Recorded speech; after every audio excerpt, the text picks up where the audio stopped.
From 8th class. Welcome to my YouTube channel 8th maths by Anaya. आज हम करेंगे exercise number 1.17 का question number 1। इसका क्वेश्चन, अगर आप लोगों को वीडियो अच्छी लगे तो लाइक शेयर सब्सक्राइब ज़रूर करना। इसका क्वेश्चन नंबर 1 क्या है हमारे पास, right the ratios in simplest form. Ratio जो हमारे पास है उसको हमने सिंपलेस्ट फॉर्म में लिखना है। कौन सी रेशियो हमारे पास, ये और ये। हमारे पास 75 है और रेशियो 100 है। अब इसको सिंपलेस्ट फॉर्म में करने का क्या तरीका होता है कि हमने दोनों को ना सेम टेबल पे डिवाइड करके कटिंग करनी होती है। ठीक है, कैसे करेंगे, पहले आप देखेंगे 75 और 100 किस टेबल पे जा सकते हैं, दोनों किसी सेम टेबल पे, तो ये 5 पर जा सकते हैं। तो हम क्या करेंगे, पहले डिवाइड बाय 5, इन दोनों को किस पे डिवाइड करेंगे, 5 पे। ठीक है, 5 1 ज़ा 5, 5 1 ज़ा 5, 5 ज़ा 25 और 5 1 ज़ा 5, 5 2 ज़ा 10 और 0। हमारे पास क्या आ जाएगा, 15:20 कटिंग करके। एक ही मरतबा कटिंग करनी है। ठीक है, दोबारा से किसी सेम टेबल पे कटिंग हो रही है, दोबारा से 5 पे हो रही है तो दोबारा डिवाइड बाय 5 लिखेंगे और दोबारा से इनको 5 पे कटिंग कर देंगे। 5 1 ज़ा 5, 5 3 ज़ा 15 और 5 1 ज़ा 5, 5 4 ज़ा 20। अब 3:4 आ गया।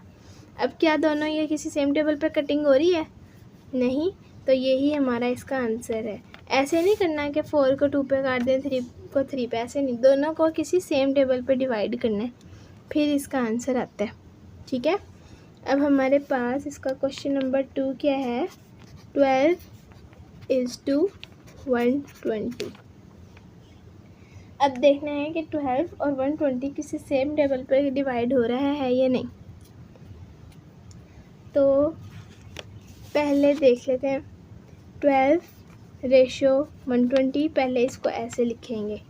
अब देखना है कि किस सेम टेबल पर कटिंग हो रहा है आपस में, यानी डिवाइड हो रहा है। तो 12 और 120 अगर देखा जाए तो ये तो 12 का टेबल ही नहीं, 12 1 ज़ा 12 और 12 10 ज़ा 120। तो मतलब हम इसे डायरेक्ट कर देते हैं कि इसे हम डिवाइडेड बाय 12 ही कर देते हैं दोनों, क्योंकि दोनों जा रहे हैं ना 12 पे। तो ये डिवाइडेड बाय 12 और ये डिवाइडेड बाय 12। अब ये 12 1 ज़ा, ये भी 1 ज़ा कटिंग हो जाएगा, और ये 12 1 ज़ा और ये 12 10 ज़ा। तो हमारे पास क्या रह गया, 1:10। अब ये मज़ीद किसी सेम टेबल पे कटिंग नहीं ना, और अब ये मत कह देना कि 1 पे कटिंग हो रहा है। 1 पे नहीं करते, मतलब 2 से 10 पे या आगे जितने भी टेबल पे हम कर सकते हैं। तो 1:10 यही हमारी सिंपलेस्ट फॉर्म आ गई। इससे मज़ीद हम कटिंग नहीं कर सकते, तो यही हमारा क्या है, आंसर इसका। अब नेक्स्ट क्वेश्चन हमारे पास इसका क्या है, 2 kg is to 800 gram. Okay, अब क्या करेंगे, अब 2 kg और 800 ग्राम। अब ये दोनों हमारे पास, इनके सिंबल ही चेंज है, 1 किलोग्राम में है, 1 ग्राम में है। तो इसको तो अभी हम सोल्व नहीं कर सकते, पहले इसको तो हमें दोनों को ही ग्राम में चेंज करना पड़ेगा। तो पहले इसे रेशो में लिख देते हैं, 2 kg रेशो 800 ग्राम। अब इनमें से किसको हमने चेंज करना है, 2 kg को ना।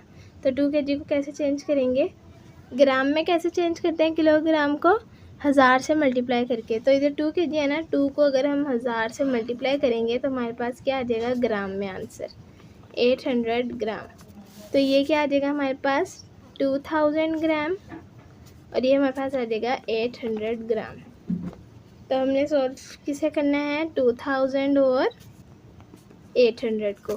अब देखें तो ये किसी सिंपल टेबल पे कटिंग हो रही है, किसी सेम टेबल पे। तो मेरा ख्याल है 100 पे भी हम कर सकते हैं, क्योंकि 120 ज़ा 2000 हो जाएगा और 108 ज़ा 800। बिल्कुल सिंपल सा पता चल रहा है हमें कि 2 ज़ीरो हैं दोनों में, तो 100 पे जा सकते हैं। तो डिवाइडेड बाय 100 करेंगे पहले, तो ये हो जाएगा 2000 डिवाइडेड बाय 100। इधर लिख देती हूँ, बस स्टेप लिखना नहीं था।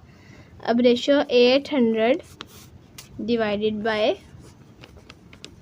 100, ये भी डिवाइड था। अब क्या होगा, 100 1 ज़ा और 120 ज़ा और 100 1 ज़ा और 108 ज़ा।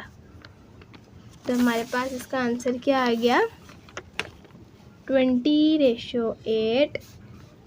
ठीक है, अभी किसी सेम टेबल पे कटिंग हो रही है 20 और 8 हो रहे हैं 4 पे। 4 5 है 20 और 4 2 8, तो डिवाइडेड बाय 4 लिखेंगे और इसके इधर ऐसे भी लिख देंगे फ्रैक्शन में कटिंग करने के लिए। तो 4 1 ज़ा 4 5 ज़ा 4 1 ज़ा 4 2 ज़ा, तो 5:2 आ गया। अब ये मज़ीद किसी सेम टेबल पे डिवाइड नहीं हो रहा, तो यही हमारा इसका क्या होगा आंसर।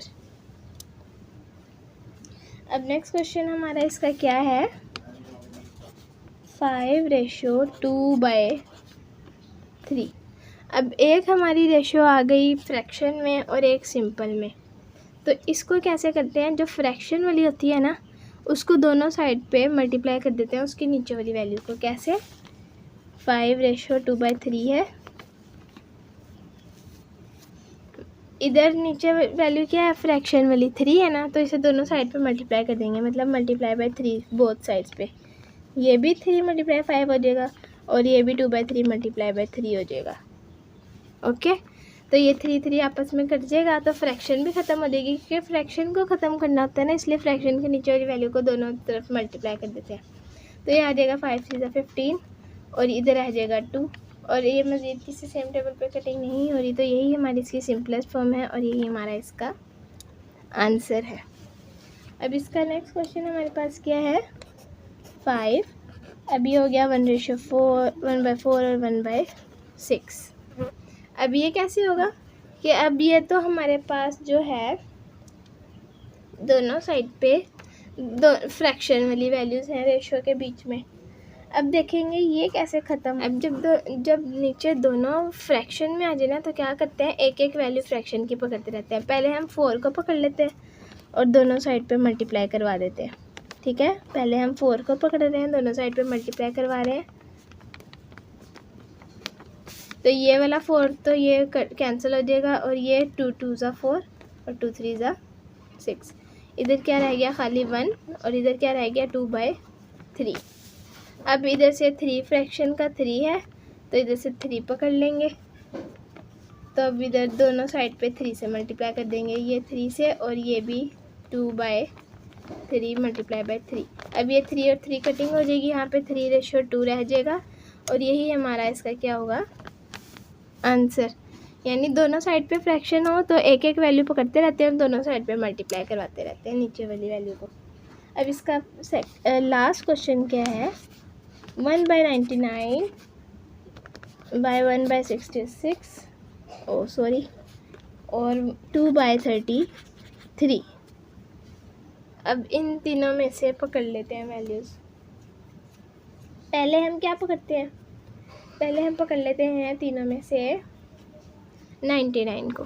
ठीक है, स्टेप बाय स्टेप। पहले 99 को सबके साथ मल्टीप्लाई करवा देते हैं, मल्टीप्लाई बाय 99, तो आ जाएगा 99 मल्टीप्लाई 1/99, रेशियो 99 मल्टीप्लाई बाय 1/66 और रेशियो 99 मल्टीप्लाई बाय 2/33। क्या होगा, ये 99 और ये 99 आपस में कटिंग हो जाएगी, इधर रह जाएगा खाली 1 और यहाँ पे ये आपस में कटिंग हो सकती है। हाँ, 3 2 ज़ा 6 और 3 2 ज़ा 6 और 3 3 ज़ा 9 और 3 3 ज़ा 9, तो क्या, और ये 3 1 ज़ा 3 और 3 1 ज़ा 3 और ये 3 3 ज़ा 9 और 3 3 ज़ा 9। हमारे पास रह जाएगा इधर 33/22 और इधर रह जाएगा हमारे पास 66/11। अब देखिए, अब दोबारा से हम एक वैल्यू पकड़ ले, अब हम 22 पकड़ लेते हैं। अब इधर 22 आ गया, एक फ्रैक्शन ख़त्म हो गई, अब दूसरी पकड़ लेते हैं। इसके नीचे क्या 22, तो तीनों साइड पे हम 22 से मल्टीप्लाई करवा देते हैं। ठीक है, तो ये यहाँ पे क्या था हमारे पास 22 मल्टीप्लाई बाय 1, नीचे दूसरी हमारे पास फ्रैक्शन क्या थी 33/22 थी ना, तो 22 मल्टीप्लाई 33/22। यहाँ पे हम तीनों साइड पे 22 से मल्टीप्लाई करवा रहे हैं। ठीक है, और तीसरी क्या थी 22 मल्टीप्लाई 66/11, यहाँ पे इससे हम मल्टीप्लाई कर रहे हैं, तो अब ये हो जाएगा 22 डिवाइड बाई ये 33 रह जाएगा और यहाँ पे 11 1 ज़ा 11 2 ज़ा हो गया ना, 66 2 ज़ा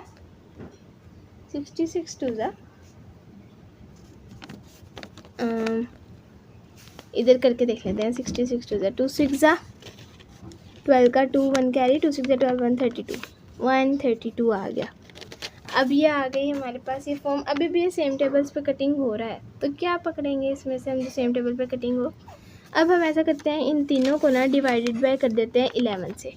इसको भी 11 से डिवाइड कर देते हैं, क्योंकि सेम टेबल पे जा रहे हैं ये लोग, देखें तो ठीक है। 22 भी 33 भी और ये भी 11 से।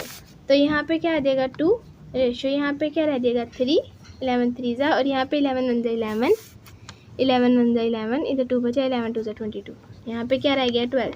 तो अब इसके बाद हम तीनों को सेम टेबल पे कटिंग नहीं कर सकते। 3 और 12 को तो कटिंग हो सकता है, लेकिन 3 के टेबल में 2 नहीं जाता। 2 और 12 कटिंग हो सकता है, लेकिन 2 के टेबल में 3 नहीं जाता। तो इसीलिए यही सिंपलेस्ट फॉर्म है और यही हमारा आज का आंसर है। तो यहाँ पे हमारी 1.17 के क्वेश्चन नंबर 1 के सारे पार्ट्स जो होते हैं सोल्व होते हैं। अगर आप लोग को ये वीडियो अच्छी लगे तो लाइक शेयर और सब्सक्राइब करना, और बाकी वीडियोस के लिए मैं इससे पहले वाली वीडियोस शुक्रिया।